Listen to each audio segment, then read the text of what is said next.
فأعوذ بالله من الشيطان الرجيم بسم الله الرحمن الرحيم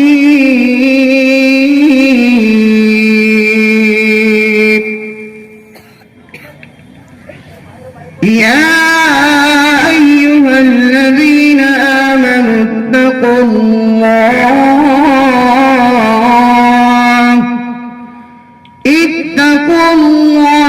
وكونوا مع الصادقين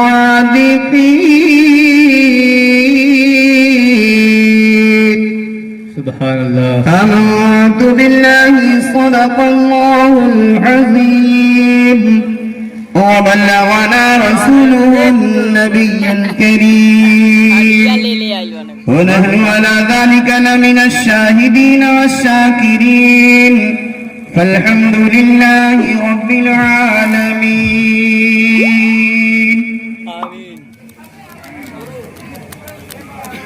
نگاہیں مرد مومن سے بدل جاتی ہیں تقدیریں، نگاہیں مرد مومن سے بدل جاتی ہیں تقدیریں، جو ہو ذوق یقین پیدا تو کٹ جاتی ہیں زنجیریں.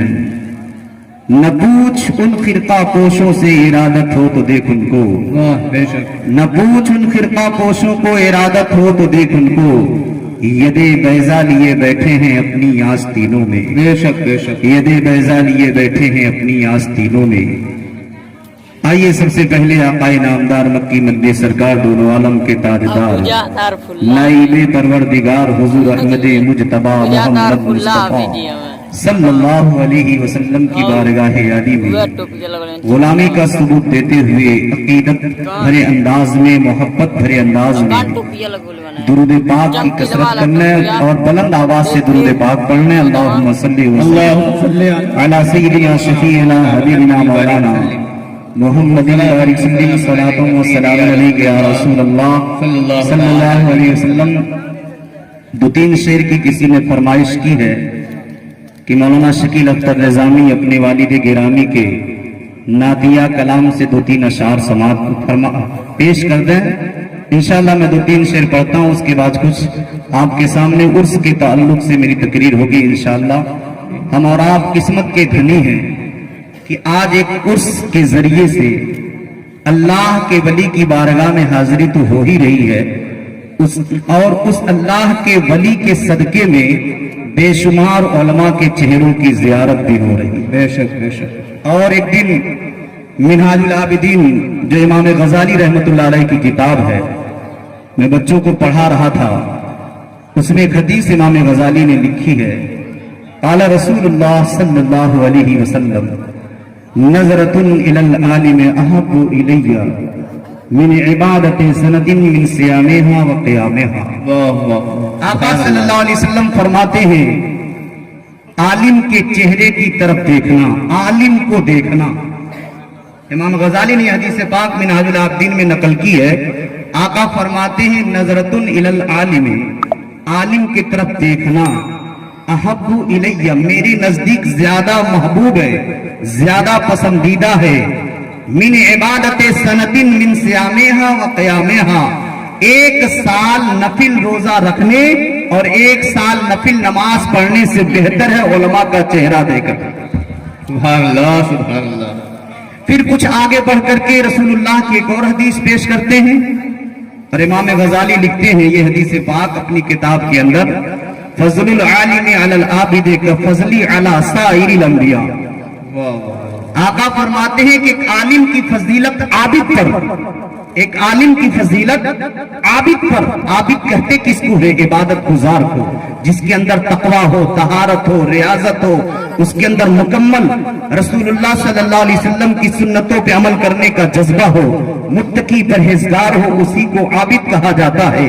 لیکن عالم نہ ہو، عابد ہو. اور ایک عالم ہے، اب عالم کے بارے میں آقا فرماتے ہیں کہ ایک عالم کی فضیلت عابد پر ایسے ہے جیسے میری فضیلت سارے نبیوں پر ہے. سبحان اللہ جیسے میری فضیلت سارے نبیوں پر ہے، جس طرح نبی کی فضیلت سارے انبیاء پر ہے، اسی طرح عالم کی فضیلت ایک عابد پر ہوا کر۔ بے شک بے شک یہ علماء کا مقام ہے، علماء سے پیار کرے، علماء سے محبت کرے۔ تو میں عرض کروں دو تین شعر اپنے والد گرامی کے دیوان سے پیش کر رہا ہوں۔ نوازش ہو۔ میرے والد گرامی تحریر فرماتے ہیں، عاشقوں با ادب ہو کے بیٹھو، ذکر صلی علی کر رہا ہوں۔ واہ بہت عاشقوں با ادب ہو کے بیٹھو، ذکر صلی علی کر رہا ہوں۔ عاشقوں با ادب ہو کے بیٹھو، ذکر صلی علی کر رہا ہوں، ذکر صلی علی کر رہا ہوں۔ ہے فرشتوں کی آمد یہاں پر، ہے فرشتوں کی آمد یہاں پر، نعت شمس دوحا پڑھ رہا ہوں۔ ہے فرشتوں کی آمد یہاں پر، نعت شمس دوحا پڑھ رہا ہوں۔ اور میرے والد گرامی تحریر فرماتے ہیں، عشق صدیق اکبر کا دیکھو، اپنے گھر کا اثاثہ اٹھا کر، عشق صدیق اکبر کا دیکھو، اپنے گھر کا اثاثہ اٹھا کر، اپنے گھر کا اثاثہ اٹھا کر، رکھ کے قدموں پہ آقا کے بولے،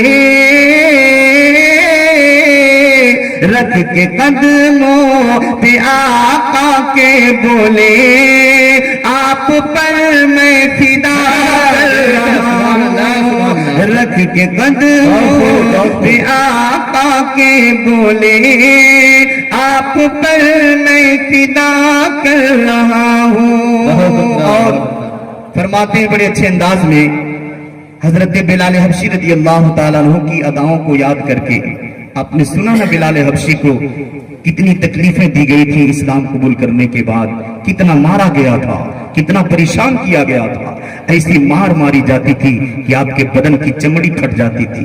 بلال حبشی کو تپتے ہوئے ریت پہ لٹا کر سینے پہ بڑا سا چٹان رکھ دیا جاتا تھا کہ بلال ابھی بھی وقت ہے اسلام سے روگردانی کر جا، ابھی بھی وقت ہے کلمہ پڑھنا چھوڑ دے، ابھی بھی وقت ہے محمد کے غلام بننے سے انکار کر دے۔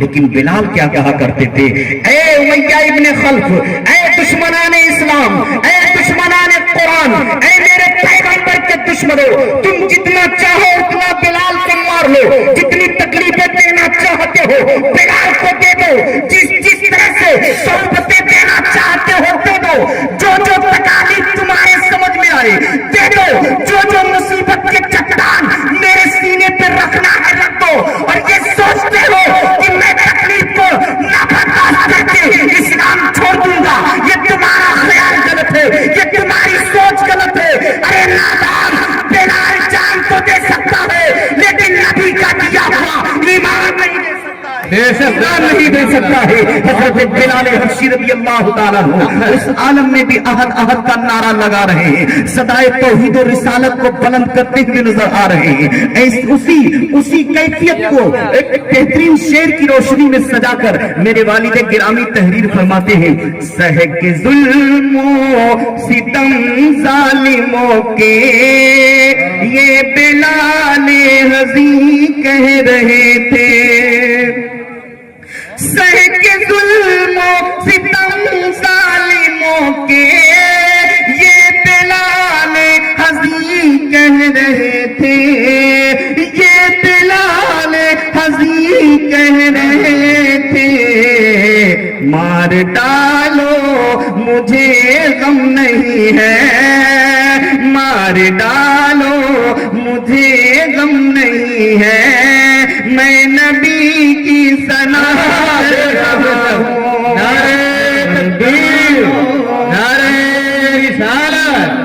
علمائے اہل سنت حضرت علامہ حشمت علی نوری، نعرہ تکبیر، نعرہ رسالت۔ مقطع کا شعر بڑا پیارا ہے، سب لوگ آمین کہہ دیجئے گا، بہت اچھا شعر ہے۔ اللہ تعالی ہم سب کو اس شعر کا مجسمہ بنا دے، آمین۔ اللہ رب العزت کی بارگاہ میں دعا ہے مولا میرے والد گرامی کی عمر کو اور دراز فرما دے، آمین۔ لکھتے ہیں عاشق مصطفیٰ ہے طبیب و حشمت بے نوا کو نہ چھیڑو، عاشق مصطفیٰ ہے طبیب و حشمت بے نوا کو نہ چھیڑو، حشمت بے نوا کو نہ چھیڑو، جان نکلے در مصطفیٰ پر، جان نکلے در مصطفیٰ پر، یہ خدا سے دعا کر رہا ہوں، جان نکلے در مصطفیٰ پر، یہ خدا سے دعا کر رہا ہوں۔ زندہ باد، زندہ باد۔ درود پاک پڑھنا ہے صلی اللہ علیہ وسلم، صلاۃ و سلام علیک یا رسول اللہ صلی اللہ علیہ وسلم۔ آج میری تقریر کا عنوان ہے عرس اولیاء کرام اور ان سے محبت۔ بس اسی کے بارے کچھ دیر تک مجھے برداشت کرنا، میرے بعد ابھی دو تقریریں آپ کو سماعت کرنی ہے، لیکن افسوس ہوتا ہے آج مسلمانوں کو ہو کیا گیا ہے، اگر کہیں پہ ناچ کی محفل سج جاتی ہے تو نہ بلانے کی ضرورت پڑتی ہے اور نہ انہیں آواز دینے کی ضرورت پڑتی ہے۔ بے شک۔ جوان تو جوان، بڈھے اور بڑھیا بھی لکلکاتے ہوئے، ہانپتے ہوئے، کودتے ہوئے، دوڑتے ہوئے جاتے ہیں، لیکن افسوس ہے اللہ والوں کی محفل سجے، رسول اللہ کی محفل سجے، اللہ کے ذکر کی محفل سجے، اس میں ہمارا دل نہیں لگتا ہے۔ کیوں؟ اس لیے کہ ہمارے دل مردہ ہو چکے ہیں، ہمارے دلوں کو زنگ لگ چکا ہے۔ آخر ہمارے دلوں کا جنگ صاف کیسے ہوگا؟ ہمارے دل چمکیلے کیسے ہوں گے؟ ہمارے دل منور کیسے ہوں گے؟ آج میری تقریر کا عنوان ہی یہی ہے کہ اس سے مقدس سے ہوتا کیا ہے، اولیاء کی محبت سے ہوتا کیا ہے۔ تو سنو، میں اعلیٰ حضرت کے شعر سے اپنی تقریر کا آغاز کر رہا ہوں۔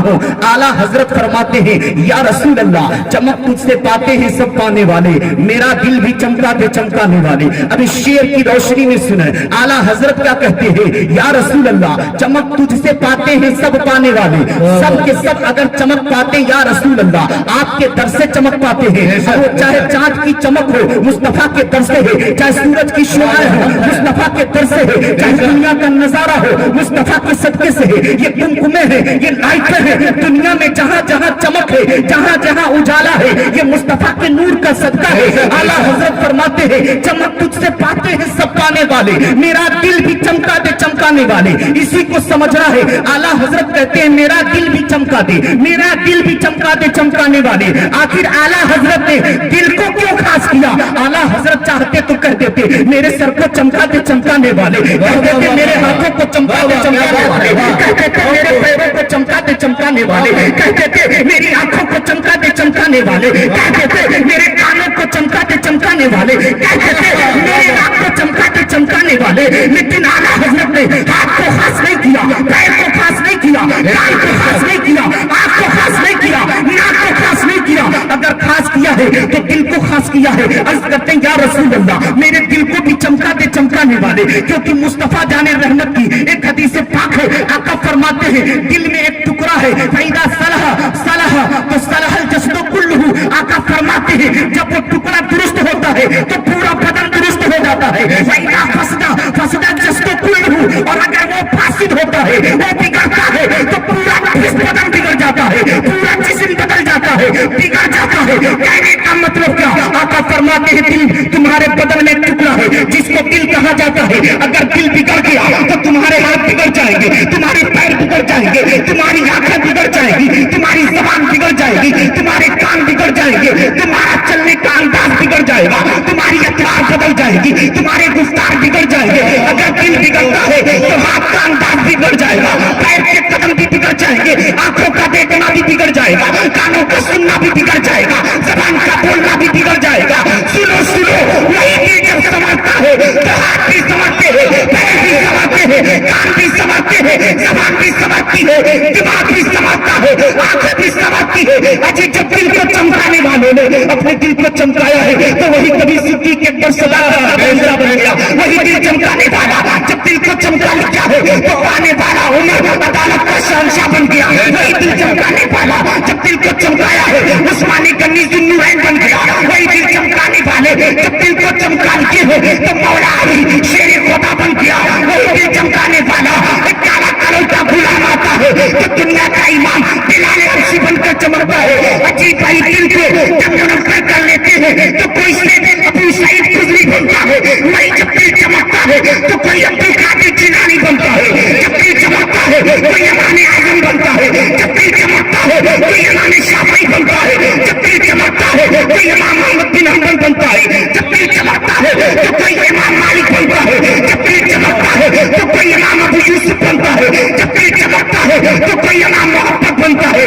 ڈاکٹر کہو جب دل چمکتا ہے, جب دل چمکتا ہے تو کوئی قطب الدین بختیار بنتا ہے. جب دل چمکتا ہے تو کوئی فرید الدین بنتا ہے. جب دل چمکتا ہے تو کوئی نظام الدین بنتا ہے. جب دل چمکتا ہے تو کوئی علامہ فضل قیرابادی بنتا ہے. جب دل چمکتا ہے تو کوئی شاہ فضل اللہ بنتا ہے. جب دل چمکتا ہے تو کوئی شاہ برکت اللہ بنتا ہے. جب دل چمکتا ہے تو کوئی مجدد نیت آزرا بنتا ہے. جب دل چمکتا ہے تو کوئی صدر شریعہ بنتا ہے. جب دل چمکتا ہے کوئی حافظ ملت بنتا ہے. جب دل چمکتا ہے کوئی مجاہد ملت بنتا ہے. جب دل چمکتا ہے کوئی مفتی اعظم بنتا ہے. جب دل چمکتا ہے تو کوئی صوفی نظام الدین بنتا ہے. ارے جب دل چمکتا ہے تو کوئی منشی شفیق بن جاتا ہے. نعرہ تکبیر, نعرہ رسالت, علماء اہل سنت اور سے شبیری, نعرہ تکبیر, نعرہ رسالت, زندہ باد زندہ باد. اگر دل سنور گیا تو سمجھ لو انسان کا وجود سنورتا ہوا نظر آئے گا. اس دل کو سنوارنے کی ضرورت ہے, اسی دل کو منور کرنے کی ضرورت ہے. اے لوگوں غور کرو, لوگوں نے کس طرح سے اپنے دل کو منور کیا ہے. تھوڑا ہم غور سے سنیں آخر دل منور کیسے ہوتے.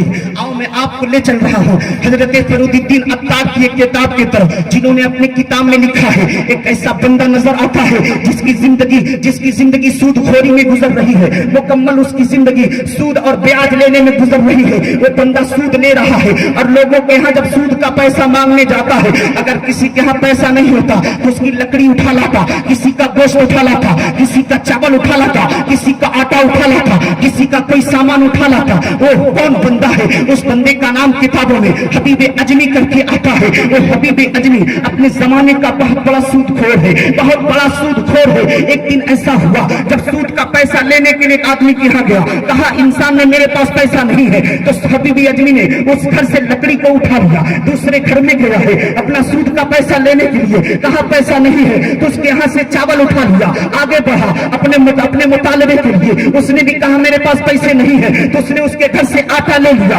اب بڑھتے بڑھتے ایک قصاب کی دکان پہ پہنچا, کہا میرا سود کا پیسہ واپس کر دو. کہا پیسے نہیں ہے. تو اس کا گوشت اٹھا لیا. اس طرح سے ہر گھر سے چاول, گیہوں, آٹا اور گوشت وغیرہ اٹھا کر لایا. اپنے بیوی کو دیا, لو یہ میں نے سود کا پیسہ مانگا ہے, جب نہیں ملا تو میں نے کسی کی لکڑی لے لی ہے, کسی کے چاول کو اٹھا لیا, کسی کے آٹے کو اٹھا لیا, کسی کے گوشت کو اٹھا لیا. اس طرح سے میں لوگوں کے ہاں سے یہ سامان سود کی جگہ پہ یہی مانگ کے لا رہا ہوں. اب بیوی نے کہا ٹھیک ہے. اب لکڑی چلا دی ہے, برتن کو رکھ دیا, گوشت اس میں ڈال دیا. ایک طرف گوشت پک رہا ہے, ایک طرف چاول پک رہا ہے. لیکن جب پک چکا چاول, جب گوشت بن چکا ہے, تب بیوی کہتی آئیے بیٹھ جائیے کھانے کے لیے. اب جب کھانا بیوی نکالنا شروع کرتی ہے تو جب دیکھتی ہے جتنی روٹیاں ہیں وہ خون کے شکل میں ہو چکی ہیں, جتنے چاول ہے اس چاول سے خون ٹپک رہا ہے, گوشت سے بھی خون ٹپک رہا ہے. اب بیوی تنگ رہ کر کے کہتی ہے میرے شوہر آج تم نے کیا کیا ہے؟ یہ دیکھو تمہارا چاول بھی خون ٹپک رہا ہے, تمہارے روٹی سے بھی خون ٹپک رہا ہے, تمہارے گوشت سے بھی خون ٹپک رہا ہے, تم لوگوں کے خون چوس رہے ہو. اللہ سے ڈرو, اللہ سے ڈرو, تم سودی کاروبار کو چھوڑ ڈالو. دیکھو آج ہم کھائیں گے کیا یہ خون کھائیں, کیا یہ خون کی بوٹی کھائیں, کیا یہ خون کی روٹی کھائیں؟ تو اس بندے نے کہا نہیں, آج میں توبہ کر لے رہا ہوں. اے میری شریک حیات, آج کے بعد میں سودی کاروبار کو بند کر دے رہا ہوں. اب میں سود کا لین دین نہیں کروں گا, میں اپنی حرکت سے توبہ کر رہا ہوں. تو بیوی نے کہا ایسے توبہ نہ کرو,